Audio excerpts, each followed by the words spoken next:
പുതിയ ക്രൈസ്തവ പാർട്ടി ഗുണഭോക്താക്കൾ ആര്? മതേതര ചിന്തകൾ കൊടികുത്തി വാഴുന്ന അല്ലെങ്കിൽ അങ്ങനെ നാഴികയ്ക്ക് 40 വട്ടവും കൊട്ടിഘോഷിക്കപ്പെടുന്ന കേരളത്തിൽ മറ്റൊരു പാർട്ടി കൂടി രൂപീകൃതമാകുന്നു.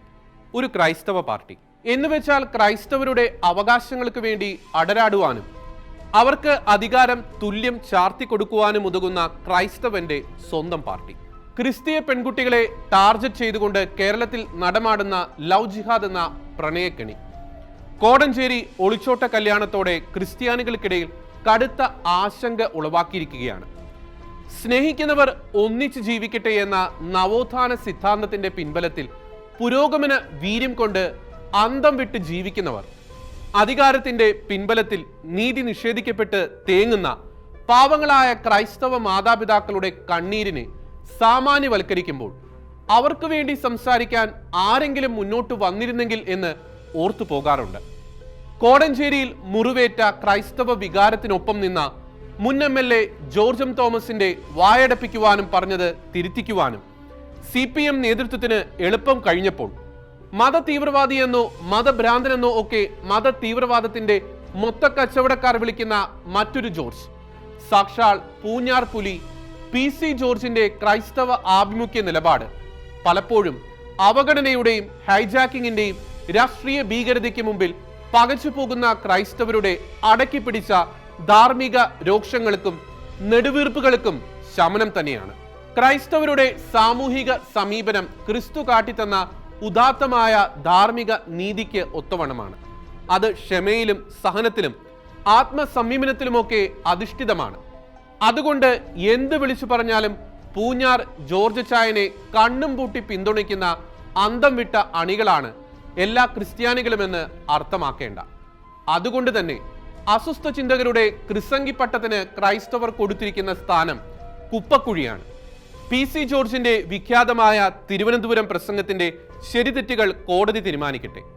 എന്നാൽ സദാ ക്രൈസ്തവരെ പുലഭ്യം പറയുന്ന മുജാഹിദ്ദീൻ ബാലുശ്ശേരി, MM അക്ബർ, മുഹമ്മദ് ഈസ തുടങ്ങി വർഗീയവാദത്തിന്റെ മൊത്ത കച്ചവടക്കാരായ ഒരു മുസ്ലിം നേതാവിനും ഇവിടെ അറസ്റ്റില്ല. മുസ്ലിം വനിതകൾ അമുസ്ലിം ഡോക്ടർമാരുടെ അടുത്ത് പോകരുതെന്ന് പറഞ്ഞ മതപണ്ഡിതന് കേസില്ല. 10 കൊല്ലത്തിനുള്ളിൽ കേരളം ഇസ്ലാമിക രാഷ്ട്രമാക്കി മാറ്റുമെന്ന് പറഞ്ഞ ഇസ്ലാം പടുവിന് കേസേയില്ല. 1921 ഊരിയ കത്തി അറബിക്കടലിൽ എറിഞ്ഞിട്ടില്ല എന്ന് മുദ്രാവാക്യം വിളിക്കുന്നവർക്ക് എന്ത് നിയമം, എന്ത് കേസ്? വീണ വിജയനും മുഹമ്മദ് റിയാസും തമ്മിൽ നടന്നത് വിവാഹമല്ല വ്യഭിചാരമാണെന്ന് പ്രസംഗിച്ച ലീഗ് നേതാവിനും തെല്ലും കേസില്ല. എന്നിട്ടും കൊച്ചു വെളുപ്പാങ്കാലത്ത് മാധ്യമങ്ങളുടെയും പോലീസിന്റെയും അകമ്പടിയോടെ ഈരാറ്റുപേട്ടയിൽ ചെന്ന് കിടക്കപ്പായിൽ നിന്ന് വിളിച്ചെഴുന്നേൽപ്പിച്ച് PC ജോർജിനെ അറസ്റ്റ് ചെയ്തു. അവിടെ നിന്ന് തിരുവനന്തപുരത്തേക്ക് എഴുന്നള്ളിച്ച് മാധ്യമങ്ങൾക്ക് നല്ല ബ്രേക്കിംഗും നൽകി. മജിസ്ട്രേറ്റിന്റെ വീട്ടിൽ കൊണ്ട് ഹാജരാക്കി. ജാമ്യമില്ലാ വകുപ്പിട്ട് PC പൂട്ടി എന്നൊക്കെ തള്ളിമറിച്ചിട്ടും നിമിഷങ്ങൾക്കുള്ളിൽ PC ജാമ്യം നേടി പുറത്തിറങ്ങിയതുമെല്ലാം ഒരുമാതിരി സ്ക്രിപ്റ്റ് പ്ലേയിങ് പോലെ ആയിപ്പോയെന്ന് ചിലർക്കൊക്കെ തോന്നി. എന്തായാലും ഈ സംഭവങ്ങൾ മറ്റേതോ ദിശയിലേക്ക് കൈ ചൂണ്ടുന്നുണ്ടെന്ന സന്ദേഹം മിക്കവർക്കുമുണ്ട്. 1980 മുതൽ പൂഞ്ഞാർ മണ്ഡലത്തിൽ നിന്നും നിയമസഭയിലേക്ക് നിരന്തരമായി ജയിക്കുന്ന PC 2016 ഇടതുപക്ഷത്തെയും വലതുപക്ഷത്തെയും തോൽപ്പിച്ചാണ് സ്വതന്ത്രനായി ജയിച്ച് നിയമസഭയിലെത്തിയത്. അത്തരമൊരു ക്രെഡിറ്റ് കേരളത്തിൽ ഒരു രാഷ്ട്രീയക്കാരനുമില്ല.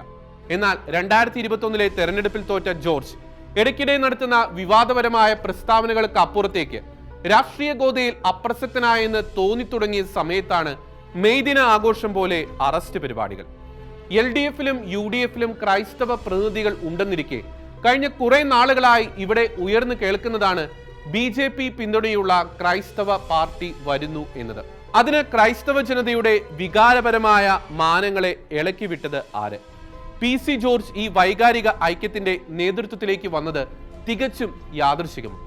ക്രിസ്ത്യൻ പാർട്ടി കൊണ്ട് ക്രൈസ്തവർക്കുള്ള ഗുണങ്ങളെന്ത്? ഇതിന്റെ യഥാർത്ഥ ഗുണഭോക്താവ് ആര്? ഇങ്ങനെ നിരവധി ചോദ്യങ്ങൾക്ക് ഉത്തരം കിട്ടേണ്ടതുണ്ട്. പിണറായിസത്തിന് അധികാരത്തിൽ തുടരാൻ മുസ്ലിമുകളുടെയോ ക്രിസ്ത്യാനികളുടെയോ വോട്ട് അത്യന്താപേക്ഷിതമാണ്. മരുമകൻ ദൗർബല്യം കൊടുമ്പിരി കൊണ്ടിരിക്കുന്ന പിണറായിസം മുസ്ലിം സമുദായത്തെ മാറ്റി നിർത്താൻ ഇടയില്ല. അതിന് കേരളത്തിലെ വർത്തമാനകാല സംഭവങ്ങൾ തന്നെ നല്ല ഉദാഹരണം. അവരുടെ വോട്ട് ശതമാനം ക്രിസ്ത്യാനികളുടേതിനേക്കാൾ കൂടുതലുമാണ്. അതേസമയം ക്രൈസ്തവ ചേരി ലവ് ജിഹാദ് അടക്കമുള്ള വിഷയങ്ങളുടെ പശ്ചാത്തലത്തിൽ ഇടതുപക്ഷത്തിൽ നിന്ന് അകന്നു പോവുകയും ചെയ്യുന്നു. എന്നാൽ ക്രൈസ്തവ വോട്ടുകൾ UDFനൊപ്പം ചേർന്നാൽ UDF ജയിക്കും. അധികാരത്തിൽ തുടരാമെന്ന പിണറായിസത്തിന്റെ മോഹം വടികുത്തി പിരിയുകയും ചെയ്യും. എന്നാൽ ക്രൈസ്തവർ BJPക്ക് ഒപ്പം നിന്നാൽ UDF പച്ച തൊടില്ല. അങ്ങനെ വന്നാൽ പിണറായിസത്തിന് വാഴ്ചയുടെ മൂന്നാം ഖണ്ഡം അഥവാ മരുമകൻ യുഗം തുടങ്ങുകയുമാകാം. PC ജോർജിന്റെ അറസ്റ്റ് ഒരു നാടകമായിരുന്നു എന്ന് പറയുന്നതിന് പിന്നിൽ ഇങ്ങനെയും ഒരു വശമുള്ളതുകൊണ്ട് പുതിയ ക്രിസ്തീയ പാർട്ടി എന്ന് കേൾക്കുമ്പോൾ ക്രൈസ്തവന് ഒത്തിരി സന്തോഷിക്കേണ്ടതുണ്ടോ? ഈ പാർട്ടിയുടെ ഗുണഭോക്താവ് പിണറായി ആയിരിക്കുമോ? കാത്തിരുന്ന് കാണാം.